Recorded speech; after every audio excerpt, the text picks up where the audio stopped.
17 Agustus tahun 1945 itulah hari kemerdekaan kita, di mana hari merdeka nusa dan bangsa. Hari lahirnya bangsa Indonesia. Ya begitulah kira-kira bunyi lirik salah satu lagu kebangsaan kita dengan judul Hari Merdeka. Namun, apakah kita memang sudah merdeka? Merdeka memiliki arti yaitu bebas, tidak terkena atau terlepas dari tuntunan serta leluasa. Melihat pengertian tersebut, apakah Indonesia sudah merdeka? Apakah Indonesia sudah lepas dari tuntunan? Dan apakah Indonesia sudah leluasa? Terlalu rumit sepertinya jika semua aspek dibahas, apalagi Indonesia itu luas, bisa membahas dari sisi masyarakatnya, pemerintahannya, negaranya, dan lain-lain. Saat tidak merasa memiliki kapasitas untuk itu semua, jadi saya hanya akan membahas apa yang saya rasakan dan lihat. Mari kita mulai. Di video kali ini saya akan menuturkan beberapa hal-hal yang saya lihat yang terjadi di Indonesia, di mana saya sendiri merasakan kondisi Indonesia jika dikaitkan dengan penjajahan baru. Kondisi Indonesia pada saat ini sangatlah memprihatinkan, di mana di berbagai bidang Indonesia mengalami penjajahan yang dilakukan negara luar dengan berkedok kerjasama di berbagai bidang seperti contohnya saja, penjajahan baru yang terjadi di Indonesia pada bidang pendidikan, di mana rakyat Indonesia tidak sadar bahwa pendidikan sekarang Indonesia tidak berasaskan pada sila kelima, yaitu Pancasila, yaitu keadilan bagi seluruh rakyat Indonesia. Namun pada saat ini, sistem pendidikan Indonesia sangatlah miris, karena pendidikan hanya adanya sistem pendidikan yang berasaskan dari kelas-kelas pendidikan, dan mengetepikan keadilan di mana terdapat sekolah untuk yang miskin dan tidak terus adanya kelas A, dan juga adanya kelas B, dan kelas B merupakan dianggap di sisi kalangan masyarakat menjadi kelas yang anak muridnya kurang pintar. Bahkan dengan adanya pembagian kelas-kelas antara kelas A dan kelas B, yang dimana kelas B dianggap kurang pintar dan kelas A itu merupakan murid-murid yang memiliki IQ yang tinggi dengan nilai yang tinggi pula, disitulah sehingga terjadinya diskriminasi sosial terhadap anak yang memiliki daya berpikir yang agak lambat dan anak yang pintar, di mana anak yang pintar akan mengalami suatu pandangan bahwa mereka berada di kelas tersebut karena nilainya yang kurang tinggi.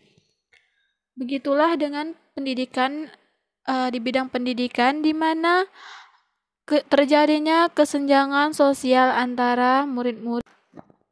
Lalu adanya penjajahan modern di bidang budaya di Indonesia. Akar budaya bangsa kita telah terkikis oleh penetrasi budaya asing. Bukan juga berarti budaya asing itu sesungguhnya jahat semua. Namun neokolonialisme dan imperialisme juga merasuki rakyat melalui jalan budaya. Lihat betapa kita diatur untuk terus berkonsumsi, bertindak individual, bahkan melupakan warisan luhur budaya nenek moyang kita. Budaya agraris di negeri Gemah Ripah Lojinawi Indonesia misalnya terkikis dengan budaya industrial yang bercirikan kapitalistik dan neoliberal ala barat. Gotong royong merupakan salah satu ciri khas bangsa Indonesia, juga sekarang makin rapuh. Namun budaya gotong royong di Indonesia makin rapuh, diterpa hegemoni budaya individualistik yang cenderung liberal. Sementara berbagai aspek budaya, mulai dari kesenian, pendidikan, bahasa, dan pola hidup sekarang banyak dipengaruhi oleh hegemoni barat, padahal belum tentu sesuai dengan kepribadian bangsa Indonesia.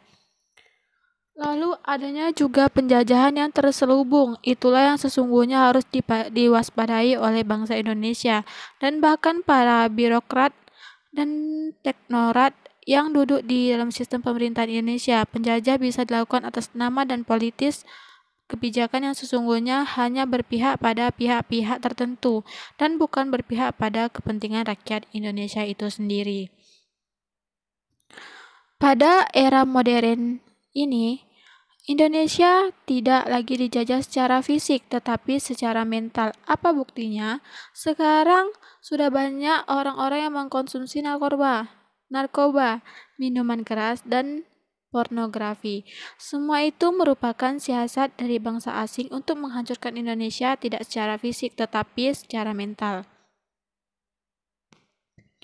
Praktek penjajahan itu justru difasilitasi oleh negara, difasilitasi oleh birokrasi, difasilitasi oleh para pejabat, bahkan pendukung oleh anggaran APBN atau APBD. Contohnya, mereka mengundang komisi dari IMF atau Bank Dunia atau GCI, CGI, atau juga WTO untuk CAFTA dan lain-lain.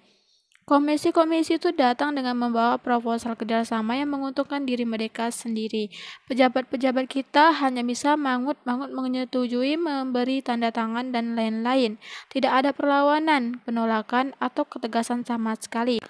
Sangat mengerikan sekali di mana negara mengeluarkan APBN atau APBD justru untuk memuluskan agenda penjajahan. APBD atau APBN diambil dari pajak dan hutang pemerintah kepada kreditor, baik pajak atau hutang. Semua itu harus dipikul oleh rakyat Indonesia itu sendiri. Penjajahan baru ini sangat dahsyat. Masyarakat tidak merasa bahwa hidupnya sedang dijajah oleh negara atau perusahaan asing. Sementara itu, pemerintah tidak punya nyali untuk menentang praktik penjajahan itu. Malah, mereka memakai APBN atau APBD untuk memfasilitasi penjajahan tersebut. Pemerintah secara sistematik menciptakan opini seputar terorisme untuk menakut-nakuti rakyat. Siapa yang mau macam-macam akan kami tembak dengan teroris ini. Begitu pesan yang ingin mereka sampaikan kepada rakyat. Jadi klub sudah penjajahan semakin aman memancap secara dalam dan merajalela di mana-mana. Indonesia banyak hutang kepada negara lain sehingga Indonesia juga bekerja sama dengan negara lain yang padahal negara lain datang ke Indonesia bukan hanya ingin bekerja sama tetapi hanya untuk mendapatkan yang lebih banyak keuntungannya dengan menguras sumber daya alam yang ada di Indonesia. Itulah keadaan yang terjadi di Indonesia yang tanpa kita sadari bahwa kita belum sepenuhnya merdeka, hanya beberapa kalangan saja yang merasakannya. Semoga dengan adanya video ini, teman-teman terutama anak bangsa dapat lebih waspada terhadap suatu perubahan yang diberikan negara asing kepada Indonesia. Sejatinya tidak ada negara lain yang akan memerdekakan negara lain, melainkan negara itu sendiri yang akan memerdekakan negaranya sendiri. Sekian video dari saya. Wassalamualaikum warahmatullahi wabarakatuh.